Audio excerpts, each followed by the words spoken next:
Hey guys, what's up? Adam here. Just doing this quick tutorial for the Trance Family UK.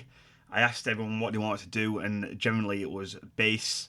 Lots of comments to get through, like how to mix the kick and the bass together, how to get the toughness, how to get the side chaining right, lots of different things.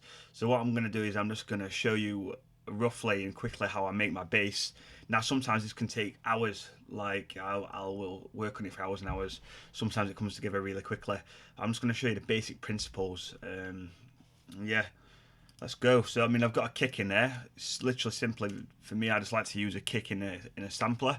So all I've done is I've got one of the Dave Parkinson kicks in there, really solid kicks. Make sure the sampler volume's all turned up. And let's just get that kick.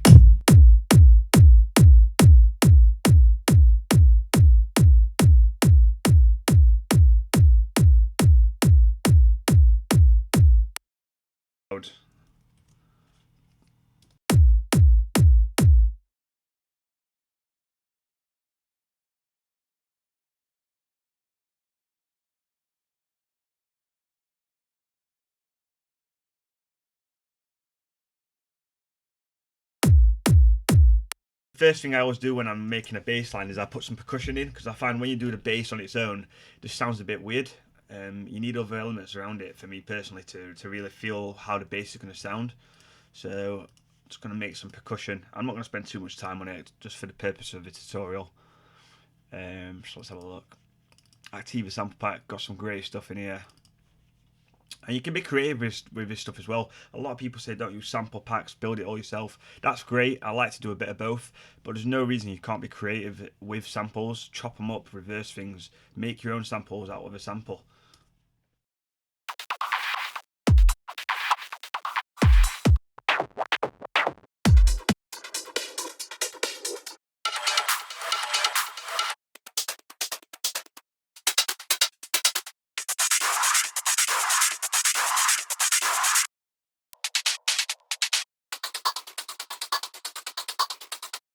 That's pretty cool.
And again, like I said about being creative, it doesn't have to be anything fancy.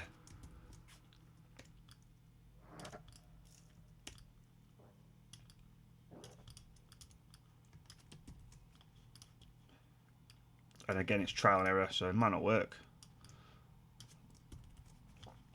Just something as simple as that. At least you've changed it a bit and you've done something.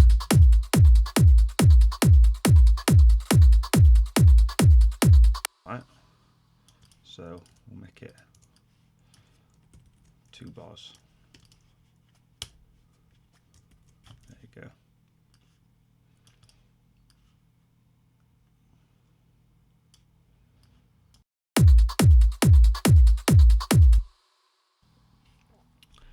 Just going to use tremolo just to spread it across the stereo field.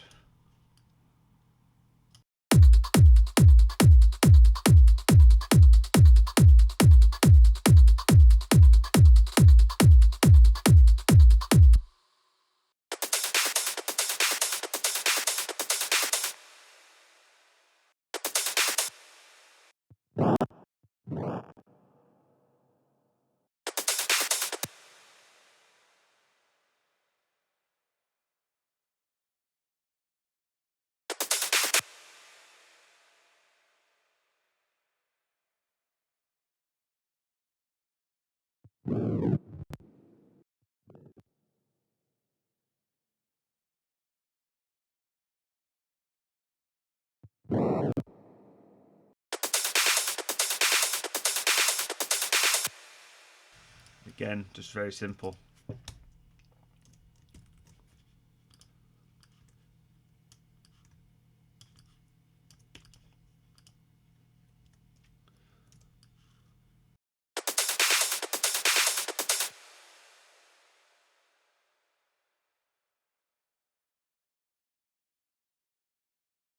And then I'll just pan these, just to give them their own space.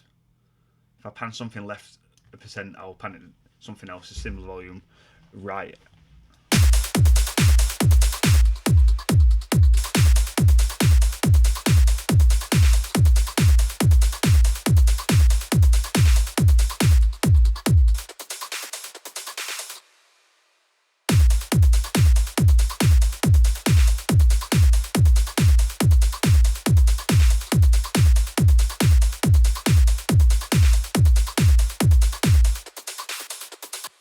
Love this stereo spreading logic, it's amazing. It just takes everything and shifts it away from the mono-ness of the track and just spreads it across the stereo width of your track, and it's really useful for getting things to stand out or just giving things space.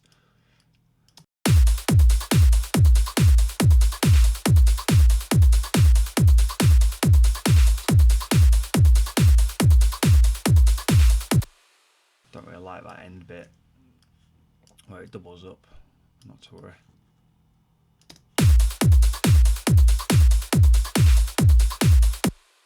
And then I'm just going to put some sidechain on there, and then we're done on that bit. We can get on with the bass. Just love this tool.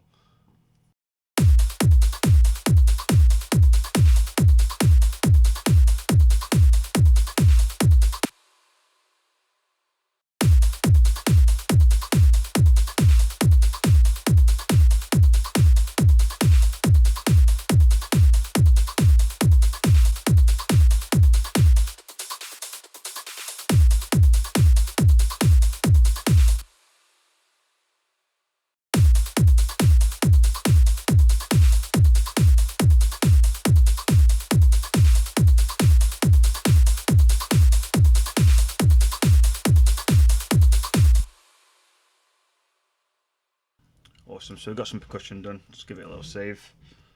Logic is prone to crashing a lot, I'll be honest with you. So the next thing I'll do with sub. I always do the sub first, because what I tend to find is if you do the mids first and then try and put the sub in, I just find it really tricky because you've done 4 or 5 mid-bass basses that work together, and sometimes it's really hard to get the sub to fit in. Whereas if you do a sub first, then it's much easier to then layer up the mids after that. So let's find a sub. This is just a template I have. As you can see, there's nothing already set up. It's just got all my buses set up. It's got the samplers put in there. It's got all the sends and returns that I always use. It just saves a lot of time when I start a new track. So I really recommend that to anyone that's producing music. Everyone asks me what these marks are. These empty audio tracks. It's just literally spaces, just to keep things nice and organised.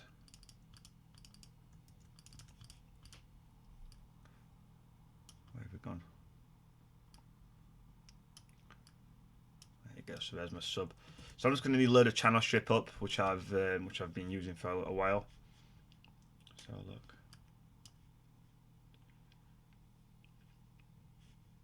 Sub bass main. So on this bass, we've just got a silent patch.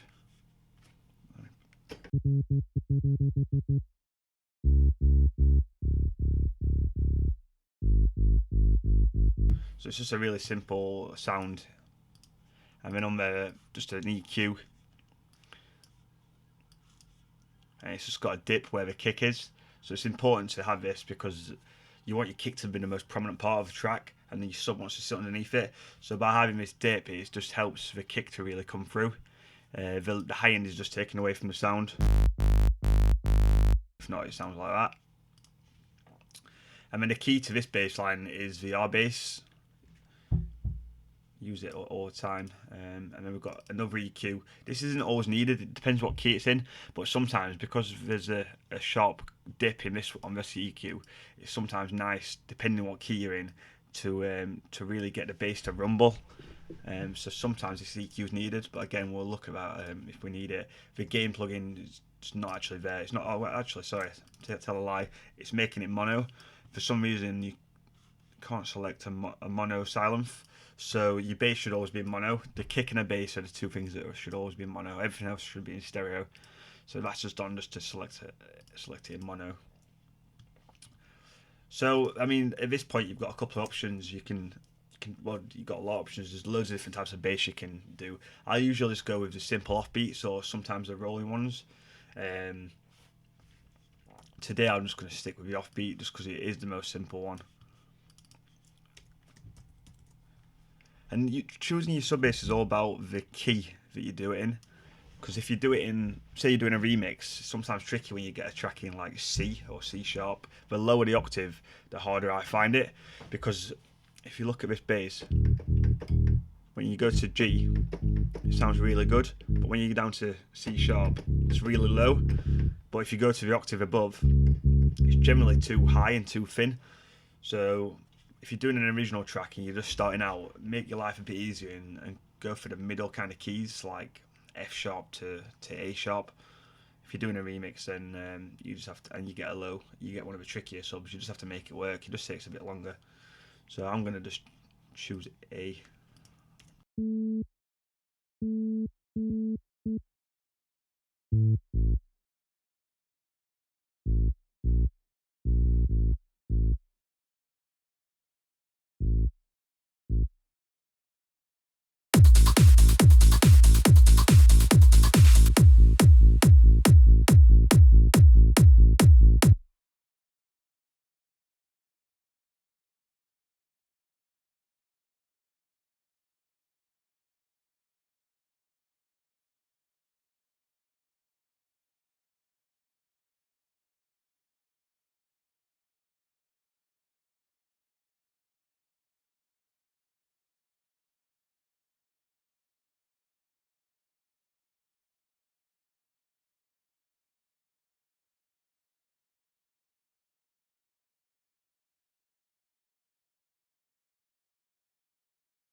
So in this key, it's quite high. So I'm finding that the lower the frequency, the better.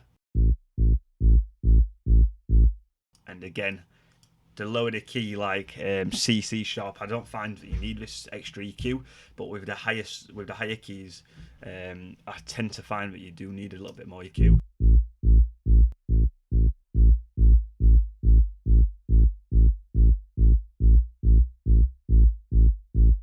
So you might not be able to hear that much of a difference, but with my feet on the floor, you can tell a massive difference with the rumble, and you just want to get the subs to really stand out.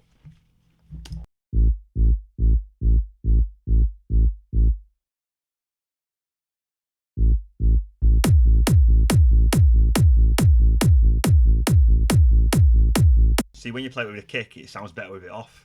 Sometimes these things happen. Sometimes you work on something and then you find you have to backtrack. At the end of the day, you have to go with your ears. So once I've playing that with a kick, I thought, it doesn't sound as good as before. So I took the EQ off and there you go, it sounds a lot better. Sometimes that just happens.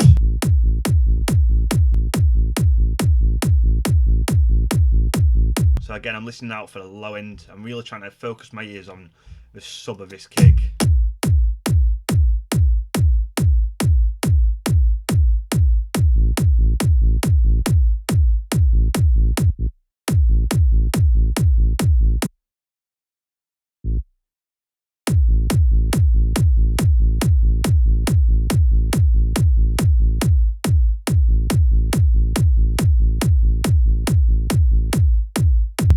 decibel at a time. I'm just turning it down so when I mute the sub, I don't want to hear any of the kicks low ends come out, because if it does, then that means that my sub's too loud. So when you mute it and the kick low end sounds the same, you know you've got a nice balance.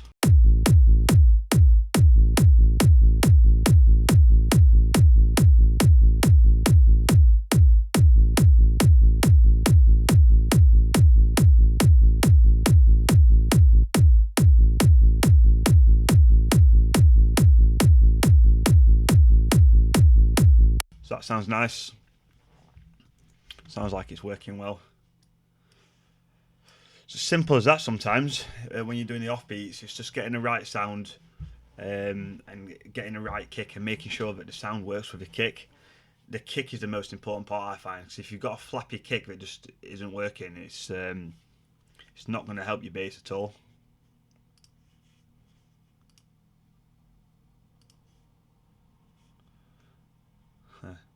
Thought it wasn't recording then.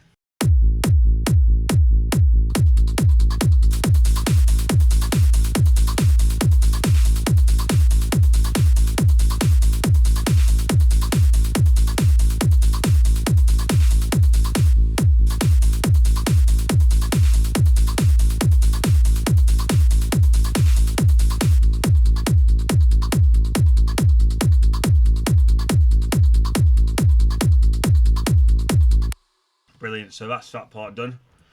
Again, sometimes I'd spend more time on that, but we've not got as much time in this tutorial and it does sound good, so I'm just going to move on. So the next stage is the mid. Now this bit's very tricky and there's a lot of different ways you can do it. You can just use the same pattern and have 3 or 4 or 5 different basses, or you can use a couple of different patterns. You can mix up audio samples with MIDI. So today I'm probably going to do a bit of both. I'll probably just stick to one bass sample, maybe 2, and maybe a bit of audio from one of the sample packs, because that shows a full range of what I do to get my basses. But there's no rule on how I do it. It's just I just make one bass and go from there essentially. So that's what we'll do. You'll notice that my basses are set up on a group channel again, or a bus channel if you're in Logic, and really essential for me. It saves CPU. It helps you keep control of all the basses, and it's really recommended to do to group your channels. For instance, I use this Mag EQ4. It's really essential for my basses, and if I didn't group my channels, I'd have to put it on every one, and it's just pointless. We're wasting time and CPU. Group your channels, and it'll make your life a lot easier, and it's just going to gel sounds together better. So straight away, I know these are on there. I've got the FabFilter starting too. Just going to turn it off for now. Don't like to overdo it. Sometimes you need it, sometimes you don't. And other than that, we've just got the EQ. It's not cut too low because we'll look at that later. And then what we're going to do is we're going to put a send and return on, and I've just got a reverb, Arts Acoustic setup. Just a little bit of reverb. Again on a send, just helps gel everything together and save CPU. You don't want to stick loads of different reverbs on throughout your tracks. So now when it comes to doing the bass lines, I mean, you can just do a real simple one. The most common one that people like to do, but a lot of people find it boring, is just for triplets. It is generally a solid bass, but it can get a bit boring, and when you're making tracks a lot, it does get very boring just doing the same sounds. So what I like to do is I like to have a look at midis. So I'm just going to go to Dave Parkinson pack. I don't normally use this one. I normally use the Activa pack, but just have a look what he's got. So we'll go to bassline loops, top bassline loops, and we're just looking at MIDI files, and we're just going to drag a few on. Just completely at random.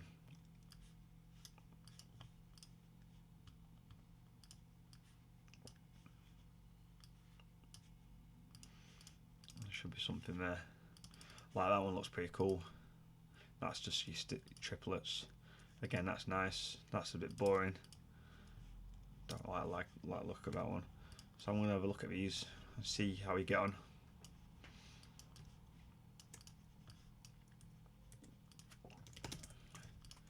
So now it's just assigning an instrument to them. So what I'm going to do is I'll look at Spire. I really like Spire for the really aggressive kind of sounds. Make sure it's in stereo. Really love the Sean Tyas and Darren Porter Spire sound sets. If you've not got them, go and grab them too, because they really are great. So the first thing I always do, although we've got the EQ on the bassline, sorry, on the bus channel, I find you still need to EQ it on the individual channel as well. Now I'm going to keep it really simple, and I'm just going to use what I call basic EQ. Essentially all I mean is I'm not going to do any subtractive EQ. Just keep it nice and simple. Just remove the low end. And once you get sounds that work together with just this basic EQ, then we can do some subtractive EQ on the group channel. So keep it nice and simple.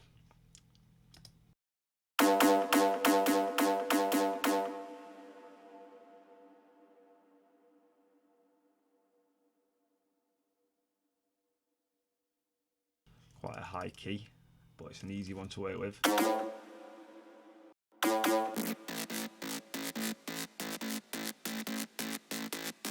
So that's perfect, a nice dirty electro sound. I mean, it might not work with the bass, but I'm just going to leave it on there for now and look at a different sound.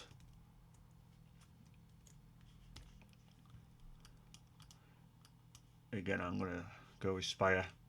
I'm really loving Spire at the minute, and with these new banks by Darren and Sean, it's really good.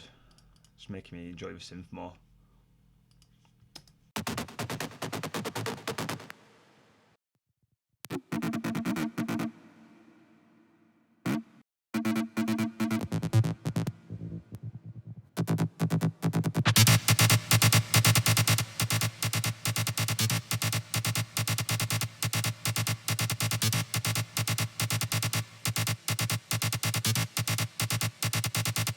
That's a really interesting sound. Will it work? I'm not sure.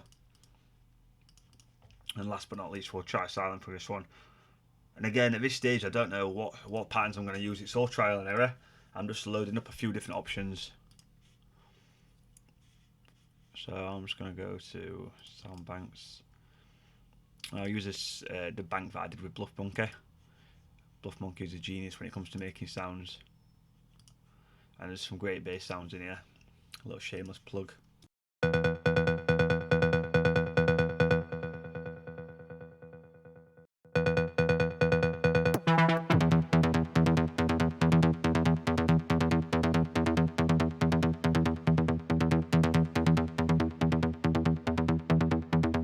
It's a nice clean sound. It's going to cut through. So now let's just see what happens.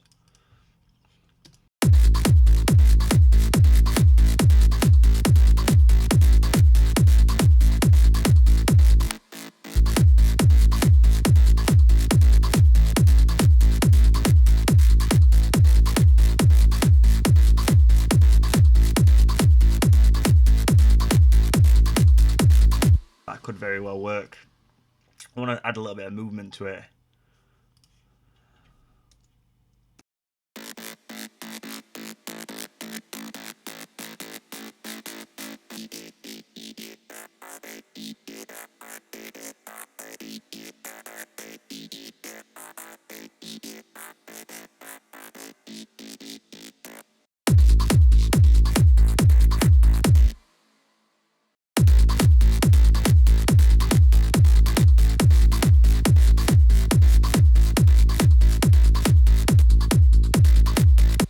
So that sounds cool.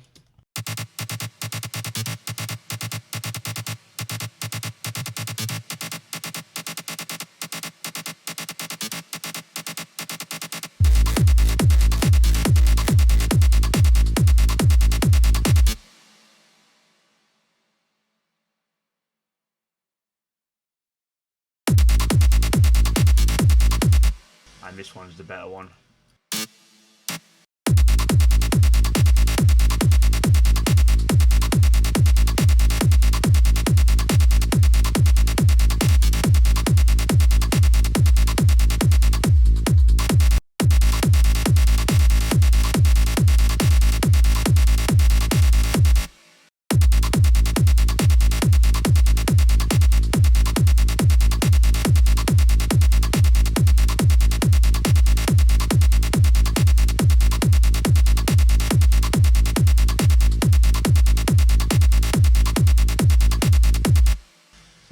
cool. So I'm just going to copy that up and try and find another sound that complements.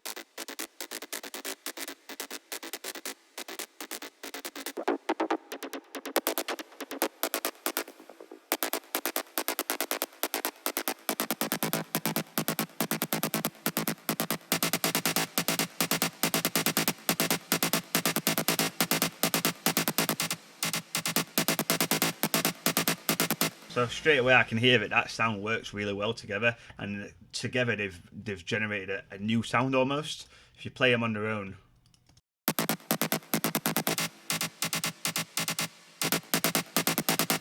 they really work together. And what you're going to notice is that the EQ is so simple. I mean, my EQ used to be like literally like that. I didn't have a clue, and I just learned that to keep it simple.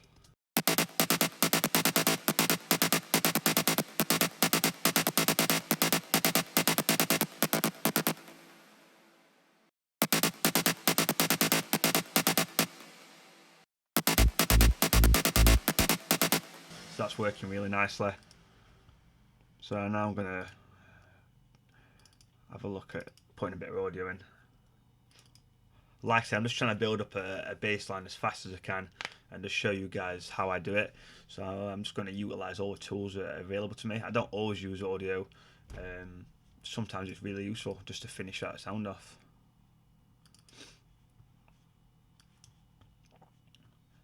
Doesn't matter what BPM is because I can stretch it.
So now you notice that this bass line is really starting to come together.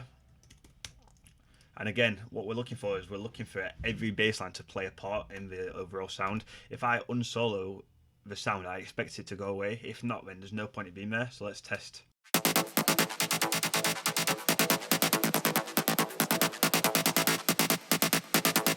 Great, so I mean, they're all playing a really important role. So now we've got all the high ones, we want something a bit lower, and this is where I like to mix it up and maybe put a different pattern in.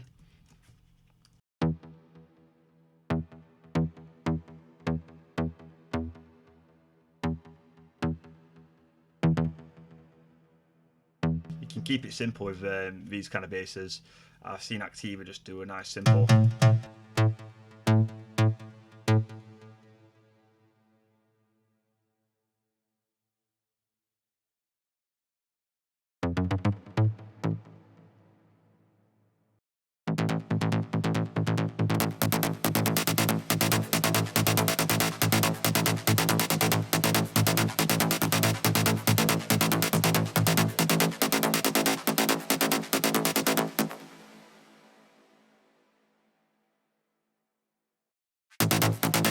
that's where the sub bass is going to come into play. So it's really important to remove the low end to let the sub bass come through, because if not, you're just muddying up that area and it's not going to work.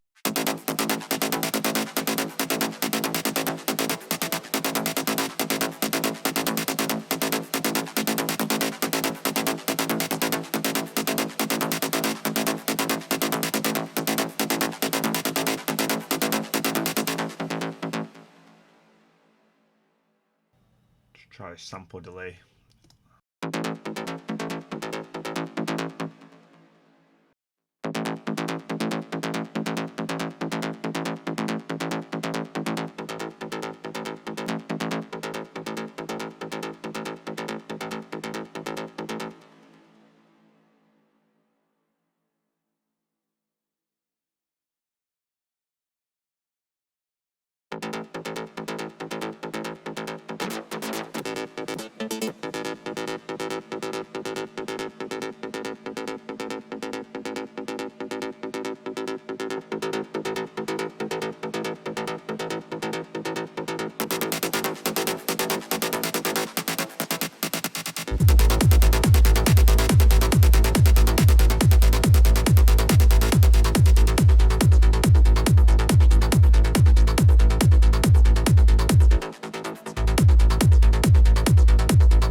Still see there's a long way to go with this bass line.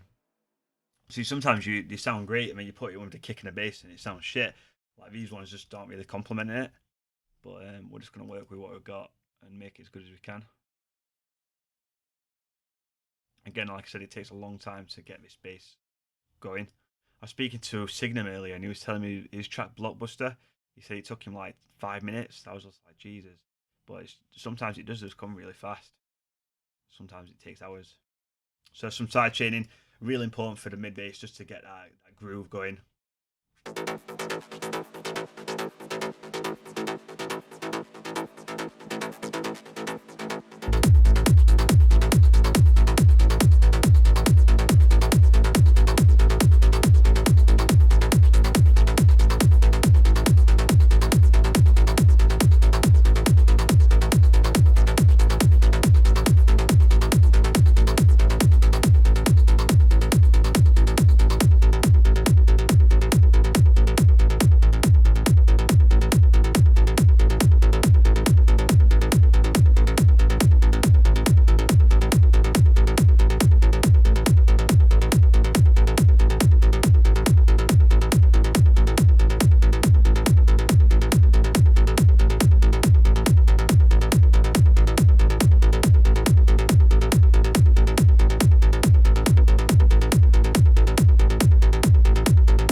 Tricky to get it loud enough, but so it doesn't take over the kick.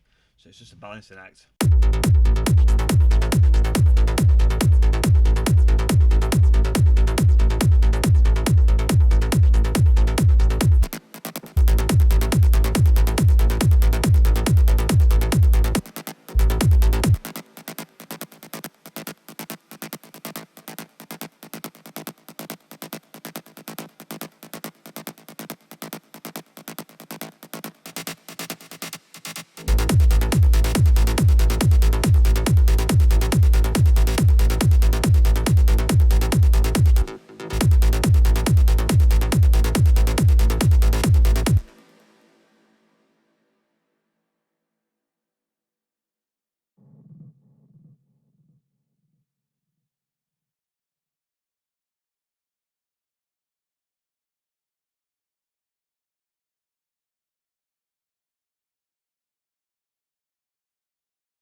helps it make it sound like a real track.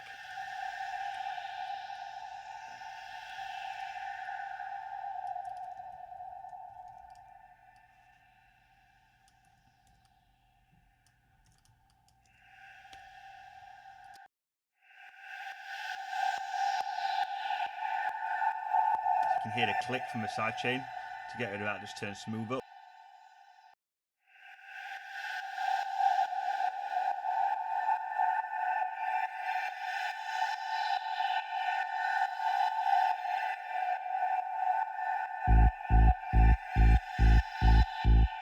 Never settle with the first sound you try. Just make a note of it.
So a little listen to the headphones.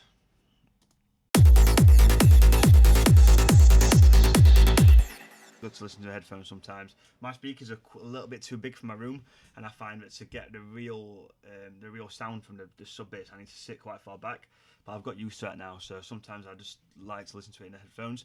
It seems to me like we just need to do a bit more mixing on the mids to get them to really stand out. Now, at the minute, it seems like the low ends in the mid basses are taken away from the sub.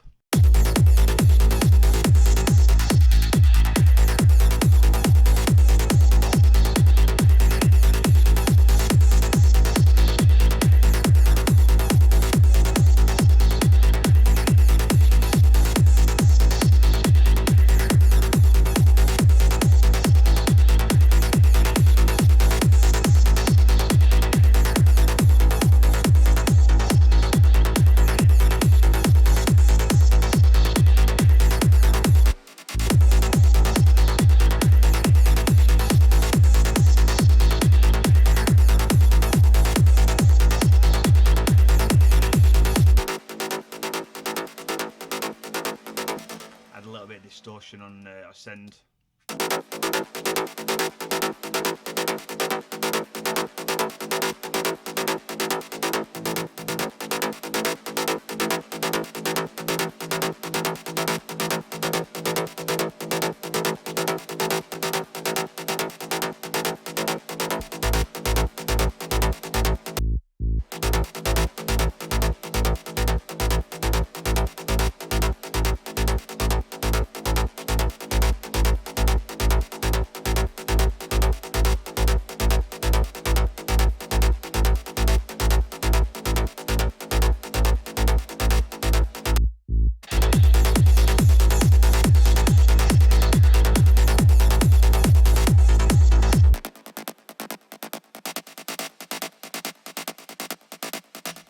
case of mixing everything together.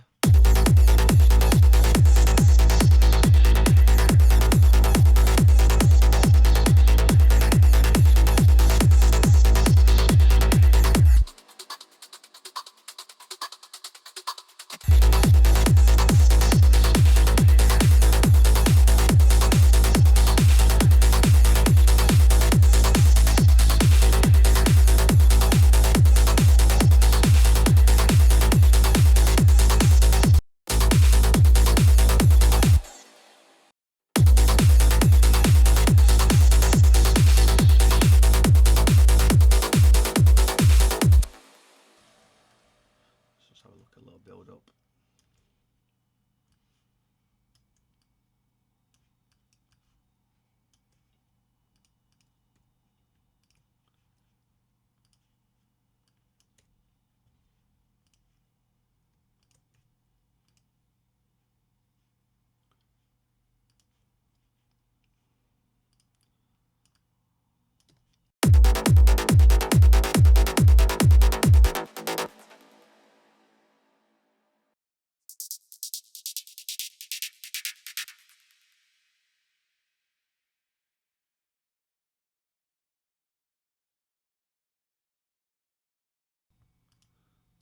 Just get a feel for if it was a real track.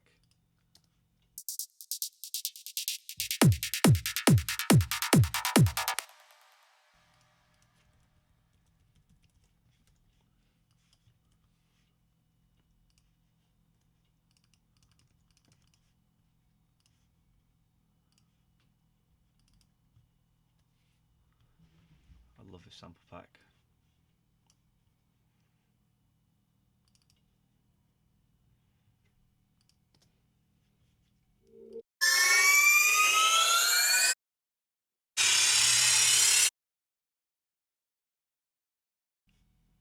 Cool little thing in Logic you can do is get this anchor and move it all the way to the end, and then you can zoom in and it'll snap to the end, just get it lined up perfectly.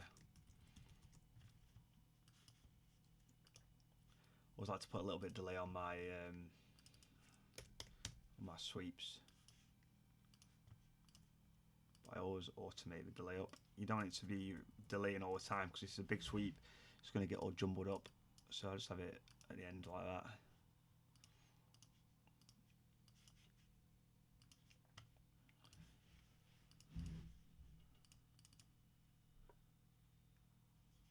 Helps being organised too. I'm really fast because everything's organised and I know where it is.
Side chaining on there.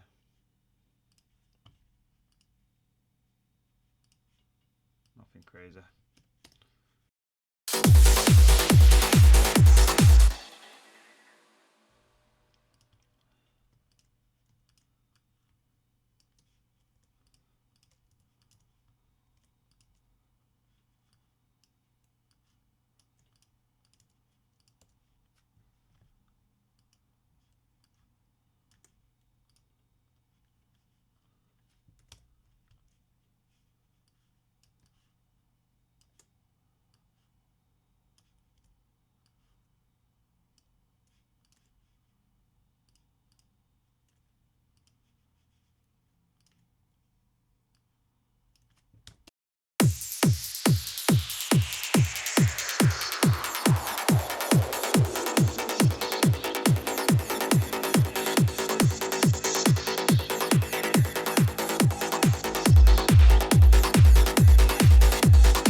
it off with a crash.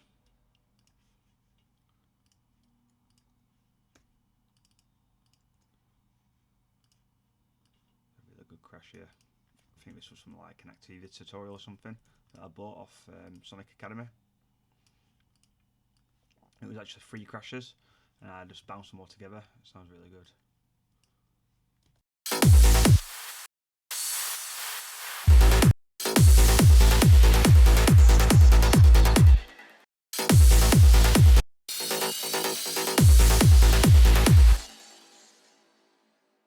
One more effect and then we're done. I mean, obviously this is very basic. I'd spend a lot more time on it getting it absolutely perfect, but we've obviously got time constraints.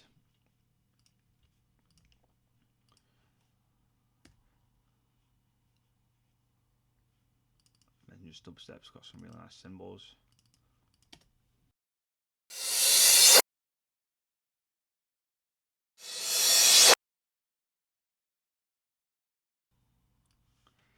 Just having a cymbal with a sweep, it really helps finish off a sound, I find anyway.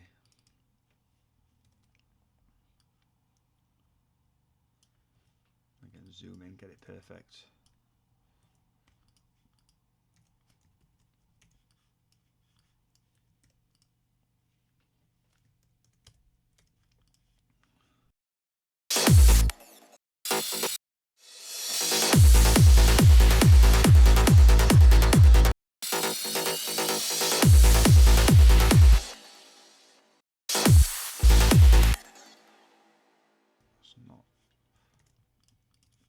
Crashes a bit, it's not got enough highs in it.